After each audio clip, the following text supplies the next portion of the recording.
What is up, guys? Delboy here. So, on March the 4th, we have a interesting and an excellent matchup between Danny Garcia and Keith Thurman. This fight is going to be for the WBC and WBA welterweight titles. So it's a big unification fight. As fans, that's what we ask for. We ask for the champions to fight each other. And that's what's happening here. You know, two elite level welterweights going at it to unify two belts.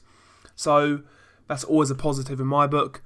I'm all for unification fights, as should any real boxing fan be. You know, we should all be for unification fights, to be honest. But yeah, tremendous fight. Looking forward to it.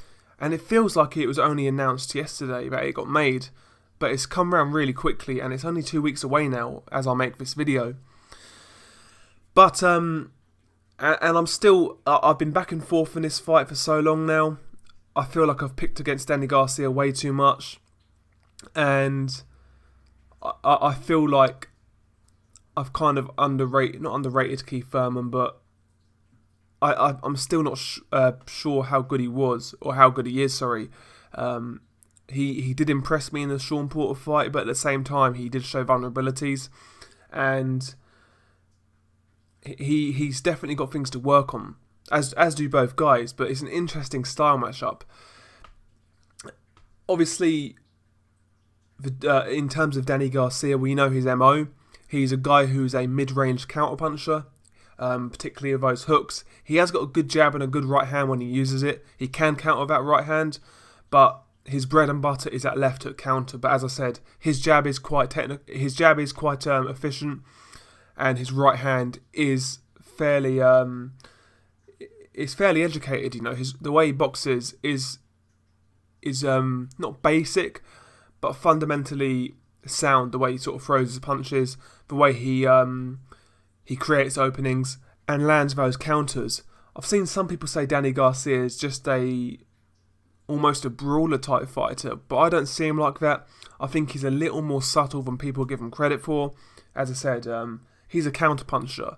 When I see Danny Garcia, and this is not meant as an insult, he almost reminds me of a poor man's Juan Manuel Marquez. He's quite flat-footed, but you know he is a very good counterpuncher, particularly in the exchanges, and he does. I think he does share some similarities with Marquez in that regard. You know, both cool under pressure, good chins, can dish it out, decent power, and his calmness in the ring is impressive to me. I think Danny Garcia is a little bit undervalued sometimes, but yeah, I think Danny Garcia definitely has a lot of strengths. And in regards to Keith Thurman, again, I think Keith Thurman is he's a dynamic fighter. He's quick on his feet. His footwork is decent. He does sometimes get himself trapped on the ropes and in the corner, and sometimes he sort of he doesn't struggle with pressure, but at the same time, pressure fighters have got to him. You know, look at the Sean Porter fight. Sometimes he does sort of let the pressure fighter get on him a bit too much, and maybe that's a footwork issue that he can't keep him off. But his footwork's decent. He's got quick feet. Again, Keith Thurman himself is a good counterpuncher. Great right hand counter.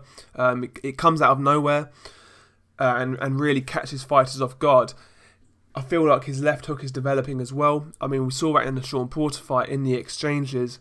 Sean Porter got caught with that left hook quite a few times, and he hurt Sean Porter with that left hook as well. The left hook is definitely a punch that Keith Thurman is developing, and it's getting better and better and better. And ultimately, I see Keith Thurman as a outboxer. Good jab, as I said, decent feet, but a dynamic outboxer. And he can punch, obviously. So I think both guys have tools to really hurt the other.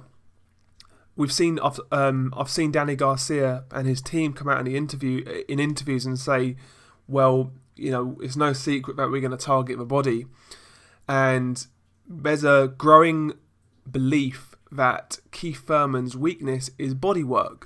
He got hurt by Collazo to the body. I felt Sean Porter hurt him to the body. And Danny Garcia and his team said that it's no secret, we're going to work that body. And that's one thing Danny Garcia can do. He works the body well. I felt he worked... People talk about the Amir Khan fight like it was a lucky punch. He was getting outboxed for the first 2.5 rounds, but watch that fight again. There's a point, I think it was the second round, where you can clearly see Danny Garcia stopped headhunting and he went to the body to drop Khan's hands so he can land those counter punches. He done a lot of good body work in that fight to get him to that position where he can land that counter left hook. And people made out like that fight was uncompetitive until he caught Khan. That's not the case. Look at the body shots he was landing. Very good body shots to slow Khan down and then catch him later on. That's ring craft. That's poise. That's ring generalship. You know, there's more than one way to be a ring general in there. And yeah, Danny Garcia's body work, as shown against Khan, as shown against Matisse. Danny Garcia can definitely get to Keith Thurman to the body, particularly if he's on the ropes or in the exchanges. He can definitely land those hooks to the body, and it's going to be interesting to see how Keith Thurman reacts to that. Keith Thurman sometimes also likes to get in the exchanges, and again, in the exchanges is where Danny Garcia is a very dangerous counterpuncher. That's how he caught Khan in their fight with that first left hook. You know, in the exchanges, Khan was landing throwing some shots. He threw an uppercut when he shouldn't, and he got caught with that left hook. Keith Thurman has a tendency to, because he's an athletic fighter, he banks on his athleticism too much, and sometimes he throws shots from crazy angles and throws one too many punches kind of thing. And if Danny Garcia can catch him when he does that, he can definitely hurt him. So the bodywork and the counter-punching ability can definitely work for Danny Garcia in this fight. But as I said, obviously Keith Thurman has strengths that can trouble Danny Garcia. Keith Thurman, in my opinion, has a very decent jab. He can jab on the back foot. He can vary that jab as well. He can use that jab just to set up punches, or he can use that jab to really sort of damage his opponents, you know, sort of hard, stiff jabs. It's not a sort of a pouring jab all the time. Sometimes he'll pour. Sometimes he'll sort of, as I said, really use that jab as a offensive weapon. I think Thurman's jab is quite educated. It's quite effective actually. And again, we've seen Danny Garcia enough times now. Look at the Mauricio Herrera fight. He never took Herrera's jab away from him. And I know Herrera is a different fighter to Keith Thurman, but it goes to show, how is he going to, if Thurman gets his jab going and gets his legs working, how's Danny Garcia going to get past that jab? How's he really going to get to Keith Thurman if he's on his bike? Because Danny Garcia is a good counter-puncher, but he's not a good pressure fighter.